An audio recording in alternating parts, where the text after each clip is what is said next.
অনেক ইমাম তারা খুব দ্রুত কোরআন পাঠ করেন তারাবির নামাজের সময়, তার মানে কিয়ামুল লাইল।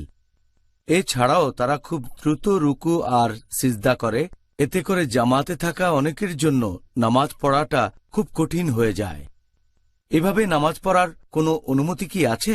ব্যাপারটা খুব কমন, অনেক মসজিদে দেখা যায়, কারণ তারা রমজানে তারাবির নামাজে পুরো কোরআন শরীফ খতম দিতে চায় আর তারা তাড়াতাড়ি করে নামাজ শেষ করতে চায়, সেজন্য খুব তাড়াতাড়ি করে নামাজ পড়ে। আর অনেক সময় দেখবেন যে তারা রুকু আর সেজদায় খুব অল্প সময় ধরে থাকে। একবার আমি এরকম একটা মসজিদে গিয়েছিলাম, সেখানে নামাজের মধ্যে ইমাম যখন সেজদায় গেলেন, আমিও সেজদায় গেলাম।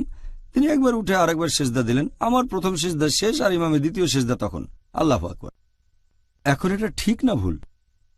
এটা উল্লেখ আছে সহিহ বুখারীতে, খণ্ড নম্বর 1, বুক অব সালাহ, হাদিস নম্বর 757। একবার আমাদের নবী মসজিদের ভেতরে গেলেন, আরেক লোক নবীকে অনুসরণ করল।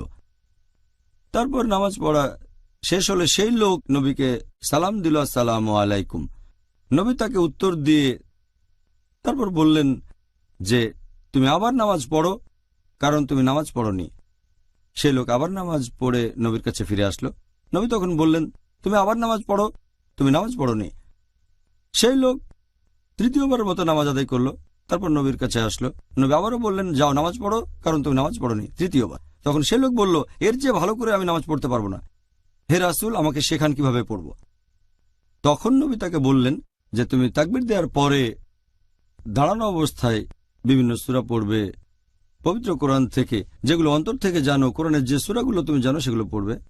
তারপর তুমি রুকু করবে এবং রুকুতে গিয়ে প্রথমে তুমি সুস্থির হবে, তারপর বলবে সকল প্রশংসা আল্লাহর সুবহান রাব্বিয়াল আযীম, যতক্ষণ না সোজা দাঁড়িয়ে সুস্থির হও। তারপর তুমি সেজদায় যাবে শান্তভাবে, যতক্ষণ না সুস্থির হও। তারপর বলবে সুবহান রাব্বিয়াল আলা, সকল প্রশংসা আল্লাহ যিনি সবার উপরে, 3 বার। তারপর তুমি উঠে বসবে যতক্ষণ না সুস্থির হও, আর এভাবে নামাজ পড়ে যাও। তার মানে এই পজিশনগুলো, রুকু, তারপর সিজদা, তারপর রুকু থেকে যখন উঠবেন আর 2 সিজদার মাঝখানে আপনি থাকবেন সুস্থির হয়ে। তাড়াতাড়ি করে ওঠা বসা করতে পারবেন না। যদি এমন করেন, ধরে নেওয়া হবে আপনার নামাজ কবুল হয়নি, যেন আপনি নামাজই পড়েননি। তাহলে যদি